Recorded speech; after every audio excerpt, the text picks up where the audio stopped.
रहे हो और अज़मत रसूल का सौदा दुनियादारों से करके भुखमरी के शिकार हो जा रहे हो।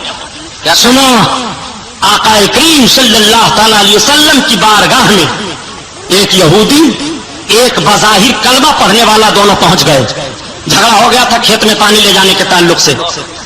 सरकार ने सुना दोनों की बातों को, फैसला फरमा दिया यहूदी के हक में, इसलिए कि हक उसी का होता था। तो ये शुरू से मज़हब इस्लाम का कानून है कि अगर हक और कानून की बात आए, इंसाफ का मामला, तो जात पात नहीं देखा जाएगा।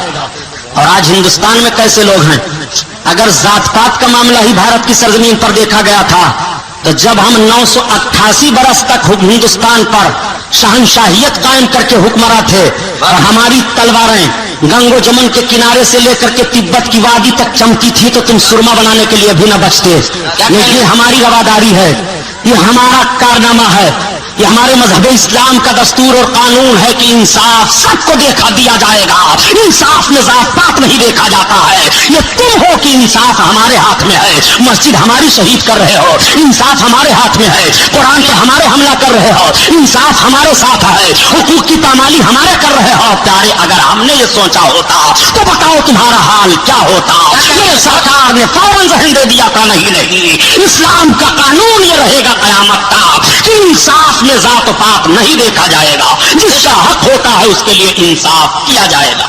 मैं आज ऐसी बात आपके सामने रखूंगा कि आप तकरीर सुनकर नहीं, तकरीर पढ़ करके जाइए। सुभान अल्लाह, क्या कहने, बहुत खूब साहब। और हवाला गलत हो तो नोट कर लो, जो चोर की सजा वो हमारी। सुनो जो बात बताने जा रहा हूं। हजरत उमर फारूक आजम रज़ी अल्लाह ताला अन्हों के पास ये दोनों पहुंच गए।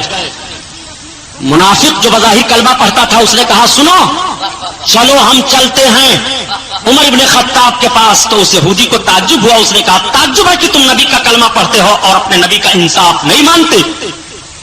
कहा चलो उमर इब्ने खत्ताब के पास।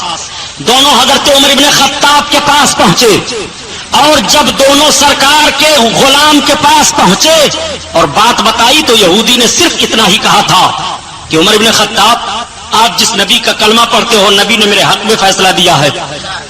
मुनाफिक से पूछा जो बाज़ाहिर कलमा पढ़ता था, क्यों?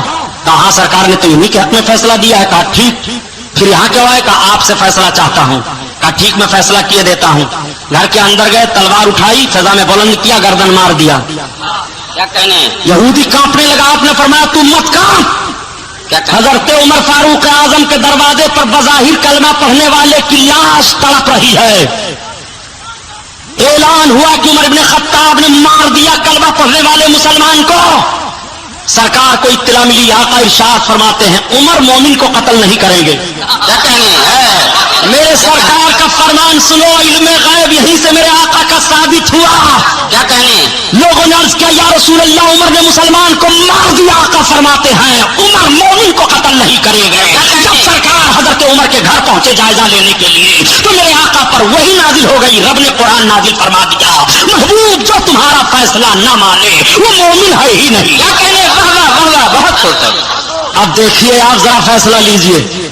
सरकार के फैसले का इनकार कर दिया था, माना नहीं, तो उसकी गर्दन हजरत उमर फारूक आजम ने मार दी और कुरान ने ऐलान कर दिया कि जो नबी का फैसला न माने वो मोमिन नहीं है। अब आप अपने दिल में गौर करके देखिए कि नबी का फैसला है, नबी फरमाते हैं, बहुत ध्यान से इस बात को सुनिएगा, आकाए करीम सल्लल्लाहु अलैहि वसल्लम का फैसला न माने मोमिन नहीं है। क्या कहने, बहुत खूब। अब आप जब रात में सो तो सोचो कि कितने सरकार के फरमानों को आप नहीं मान रहे हो और दावा करते हो हम मोमिन हैं। कितने फरमानों को आपने झुठलाया। सुनो कितने फरमानों को आप झुठला रहे हो। ये मुस्लिम शरीफ की हदीस है। आकाए करीम सल्लल्लाहु अलैहि वसल्लम इरशाद फरमाते हैं, इय्याकुम व इय्याहुम वला यदुल्लूनकुम वला यक्तुलूनकुम वला तुआकिलुहुम वला तशारबुहुम वला तल्लुमाहुम वला सल्लु अलैहिम वला तुजालिसुहुम वला तुनाकिहुहुम। इस हदीस का तर्जुमा सुनो, हदीस शरीफ को सुनो। इय्याकुम व इय्याहुम, ये मुस्लिम शरीफ में सरकार की हदीस है। और मुस्लिम शरीफ किताब बुखारी शरीफ से भी बाज वजूह में मुहद्दिसीन फरमाते हैं कि अफजल है। वो मुस्लिम शरीफ है, उसमें सरकार की हदीस है जिसको कोई इनकार नहीं कर सकता, न कोई देवबंदी, न कोई गैर मुकल्लिद, न कोई नहीं इनकार कर सकता कि ये नबी का फरमान नहीं है। मुस्लिम शरीफ में है, आका फरमाते हो इय्याकुम व इय्याहुम वला यदुल्लूनकुम वला यफ्तनूनकुम, बद अकीदों से दूर रहो, उनको अपने से दूर रखो, ऐसा न हो वो तुमको गुमराह कर दे और फितनों में डाल दे। क्या कहने? जरा गौर फरमाइए मौलाना लियाकत साहब, फितनों में डाल दे। ये फितने में तो डाल ही देते हैं इनके करीब जब होते हो। सरकार फरमाते हैं इनसे दूर रहो, इनको अपने से दूर रखो, ऐसा ना हो ये तुम्हें गुमराह कर दे और फितनों में डाल दे। और क्या आका फरमाते हैं, वला सल्लू माहुम, उनके साथ नमाज ना पढ़ो। क्या कहने? तो क्या कोई हिंदू नमाज पढ़ता है जिसके साथ नमाज पढ़ने के लिए नबी ने मना फरमाया है? पता ये चला कि कुछ बदअकीदा होंगे जो नमाज पढ़ेंगे मगर अकीदा उनका सही नहीं होगा। नबी रोक रहे हैं वला सल्लू माहुम, उनके साथ नमाज ना पढ़ना। मैं उन लोगों से पूछता हूं जो बड़ा सादा जहन रखते हैं, नमाज चाहे जिसके पढ़ने पीछे पढ़ने नमाज है तो है, माज़अल्लाह रब्बिल आलमीन, चाहे जिसके पीछे कैसे नमाज पढ़ लोगे, चाहे जिसके पीछे नमाज पढ़ने के लिए इमाम हुसैन ने अपने जवान बेटे को मैदान करबला में कुर्बान किया था, क्या कहने? चाहे जैसे कि पीछे कैसे नमाज पढ़ लोगे, नबी मना फरमाते हैं वला सल्लू माहुम, बदअकीदा लोगों के साथ नमाज ना पढ़ो, वला सल्लू अलैहिम, और बदअकीदा लोगों पर नमाजे जनाजा ना पढ़ो। कब्रिस्तान में सेठ जी जा रहे हैं। क्या कहने? कहाँ जा रहे हो? हजरत सलाम अलैकुम जा रहा हूं, जरा एक सेठ मर गया है उसको मट्टी देने, माज़अल्लाह रब्बिल आलमीन। गौर करो नबी के फरमान पर, ये सरकार फरमा रहे हैं, सरकार, ये किसी मौलवी का जुमला नहीं है कि जो आप कह दो कि मौलवी साहब ऐसे हैं, मौलवी साहब ऐसे हैं, फला साहब ऐसे हैं। यही इसलिए खरी खरी बातें अर्ज कर रहा हो प्यारे, ना तुम सदमे हमें देते, ना यूं फरियाद हम करते, ना खुलते राधे सरबस्ता, ना यूं रुसवाइयां होती। सुनो नबी का फरमान, मेरे आका फरमाते हैं बला सल्लू माहुम, और बदअकीदा लोगों पर नमाजे जनाजा ना पढ़ो। तो क्या कोई हिंदू पर आप जनाजा पढ़ने जाते हैं माज़अल्लाह जो सरकार रोक रहे हैं? पता चला कि कुछ ऐसे लोग होंगे जो बज़ाहिर मुसलमान होंगे मगर हकीकत में वो बदअकीदा हैं, सरकार रोक रहे हैं। आका फरमाते हैं वला तुजालिसुहुम, उनके करीब बैठो ना, वला तुआकिलुहुम, उन्हें खिलाओ ना, वला तुशारिबुहुम, न उनके वहां पियो न पिलाओ। सरकार फरमाते हैं वला तुनाकिहुहुम, और न उनसे ब्याह शादी करो। अब आपसे मैं पूछना चाहता हूं, आपने कितने फरमान को नबी के बदला? क्या कहने?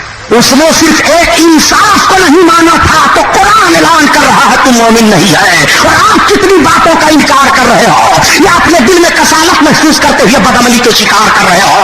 खुदा की कसम सुन लो, इबादत के ताल्लुक से चीजें तर्क हो जाए तो उसे बदअमली कहा जाता है, और अज़मत रसूल के ताल्लुक से कोई हर्फ पैदा हो जाए तो उसे बदअकीदगी कहा जाता है। इबादत तो माफ हो सकती है, तौबा करो और रब की बारगाह में माफी मांगो, हुकूक अदा कर दो, गुंजाइश निकल सकती है। नबी की शान में तौहीन हुई तो माफ नहीं किए जाओगे। नारे तकबीर, नारे रिसालत, जश्न शहीद आजम। ताज्जुब है, सेठ जी बैठे हैं। अरे सेठ साहब, आपके सुभानी साहब तकरीर करने आए थे तो वो कह रहे थे कि रसूलुल्लाह को इल्म गैब है, और आप क्या कह रहे हैं? आपका ये अकीदा है कि रसूल को इल्म गैब नहीं है? हरामखोर, ऐसी की जबान काट ली जाती बदमाश की फारूकी दौर में। कहते ये तुझे शर्म नहीं आती है? दज्जाल, बता सहाबा की जिंदगी को कि जिस सहाबी ने भी कलमा पढ़ लिया, क्या नबी की जात पर कभी किसी तरह का कोई इतराज किया? कभी उन्होंने इल्म गैब के ताल्लुक से बहस किया? कभी ये कहा कि या रसूल अल्लाह आप ये नहीं दे सकते, आप वो नहीं दे सकते, आप वो नहीं कर सकते? और जिसने कह दिया वो मुनाफिक हो गया, और जो नहीं कहे वही सहाबी रहे, जो दिलो जान से नबी पर कुर्बान रहे वही सहाबी रहे। तुम कलमा पढ़ करके और नबी की जात को एतराज कर रहे हो। मालूम हो रहा है माज़अल्लाह की गांव के चौधरी हैं कि जो चाहो कहते चले जाओ। नबी की बारगाह के अदब को देखो, सुनो, कुरान से हवाला लो, उठाओ कुरान तिलावत करो। नबी की बारगाह में सहाबा हाजिर होते थे اور عرض کرتے تھے رائنا یا رسول اللہ، سرکار ہماری رعایت فرمائیے. عربی کا ایک لفظ ہے جس کو کہتے ہیں رائنا، اس کا ترجمہ ٹرانسلیشن اس کا معنی یہ ہوتا ہے کہ ہماری رعایت کیجیے. تو مسلمان جب سرکار کی بارگاہ میں جاتے، کچھ میرے آقا ارشاد فرماتے، اگر ان کی سمجھ میں بات نہ آتی یا نہ سن پاتے سرکار کی بات کو، تو عرض کرتے تھے رائنا یا رسول اللہ، سرکار رعایت فرمائیے، پھر دوبارہ فرما دیجیے. یہودی لوگ اس کو دبا کر کے بولنے لگے رائنا، اور جب دبا کر کے بولیں گے تو معنی بدل جائے گا. مسلمان تو مطلب لیتے تھے کہ ہماری رعایت کیجیے، اور یہ مطلب لینے لگے ہمارے چرواہا، اور آپس میں معاذ اللہ یہ کہہ کر کے ہنستے تھے. کوئی یہودی کسی دوسرے کو دیکھتا تو کہتا اے فلا رائنا، اے فلا رائنا. سرکار کو نہیں وہ ایسا کہتے تھے، آپس میں ایک دوسرے کو کہتے تھے، آپس میں ایک دوسرے کو کہہ کر کے مذاق کرتے تھے، اور مراد لیتے تھے توہین کرنا سرکار کو. صحابیوں نے سنا، آقا کی بارگاہ میں شکایت عرض کی، یا رسول اللہ یہ سب اس طرح سے کہہ رہے ہیں. آقا کی طرف سے خاموشی ہے. میرے آقا صلی اللہ علیہ وسلم کا ادب دیکھو، صحابی نہیں توہین کا لفظ کہہ رہے ہیں، کافر کہہ رہے ہیں جن کا اسلام سے کوئی تعلق نہیں. رب تعالیٰ نے قرآن کی آیت نازل فرما دی، لا تقولوا رائنا وقولوا انظرنا. سبحان اللہ. اے ایمان والو سنو، محبوب کی بارگاہ میں اب رائنا نہ کہو، انظرنا کہو. سبحان اللہ. سبحان اللہ. کیوں رائنا نہ کہو؟ کہ جب تم رائنا کہتے ہو تو یہ بھی رائنا کہہ کر کے آپس میں ہنسا کرتے ہیں. اب تم رائنا کہنا چھوڑ دو، یہ رائنا کہیں گے تو انہیں سزا ملے گی. تم نبی کی بارگاہ میں انظرنا کہا کرو، کچھ عرض کرنا ہو تم یہ عرض کیا کرو، یا رسول اللہ ہماری طرف نظر کیجیے، یا رسول اللہ ہماری طرف توجہ فرمائیے، یا رسول اللہ ہم پر نظر کرم کیجیے. اے ایمان والو، تم اب نبی کی بارگاہ میں رائنا نہ کہنا، بلکہ جب اپنی حاجت پیش کرنا تو انظرنا کے لفظ سے پیش کرنا. پابندی ایمان والوں کو لگا دی گئی. بہت سوال ایک پیدا ہوتا ہے کہ گستاخی تو کافر کر رہے تھے، کافروں کو پابندی لگائی جاتی، مگر مومنوں پر پابندی لگائی جا رہی ہے. تو وہ تو گستاخ مردود ہیں ہی، بے لگام. وہ تو جو کچھ چاہیں گے وہ بکیں گے، کہیں گے، ان کے لیے سزا تو متعین ہی ہے. مطلب یہ ہے میرے مومن بندو، تم نہ کبھی شیطان کے اس مسئلے میں آ جانا اور تمہاری زبان سے نکل جائے. وہ تو کافر ہیں، ان کے لیے تو دردناک عذاب ہے، عذاب دیا جائے گا ان کو. میں آپ سے پوچھنا چاہتا ہوں، کیا صحابہ نے یہ کہا تھا کہ یا رسول اللہ ہم کو کیوں روکا جا رہا ہے؟ ہم تو رائنا سے مراد توہین لیتے نہیں. آپ غور کرو، رائنا اور انظرنا یہ دونوں لفظ ہیں.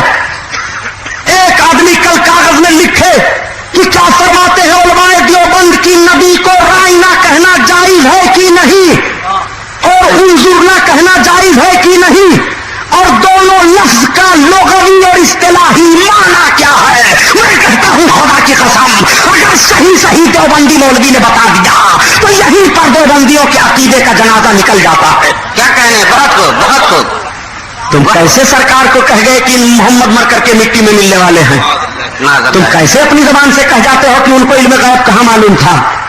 خدا کی قسم، جس کی زبان سے یہ لفظ سن لو وہ کہے کہ محمد کو کہاں علم غیب معلوم تھا، وہ منافق ہے، حرام خور ہے، جہنمی ہے، اس کا کوئی تعلق جنت سے نہیں ہے. بے شک. کیا کہنے، بہت خوب. واہ واہ. جب رب کو یہ منظور نہیں ہے کہ میری بارگاہ میں کوئی میرے محبوب کو رائنا کہے تو یہ گستاخیاں کیسے رب برداشت فرمائے گا؟ نہیں، رب تعالیٰ سزا دے گا، سزا. اور سنو پیارے، رب کی توہین کوئی کرتا ہے تو رب رحیم ہے، کریم ہے، رب ڈھیل دے دیتا ہے، چھوڑ دیتا ہے. لیکن رب کے محبوب کی جب توہین ہوتی ہے تو محبوب کی توہین کرنے والا چھوڑا نہیں جاتا.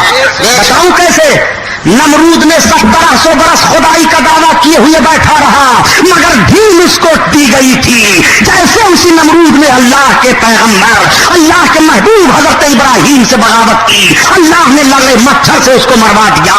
یہی فرعون ہے، خدا بن بیٹھا تھا، لیکن جیسے حضرت موسیٰ اللہ کے محبوب پیغمبر سے بغاوت کی اور توہین کی، اللہ تعالیٰ نے فوراً گرفت میں لے لیا.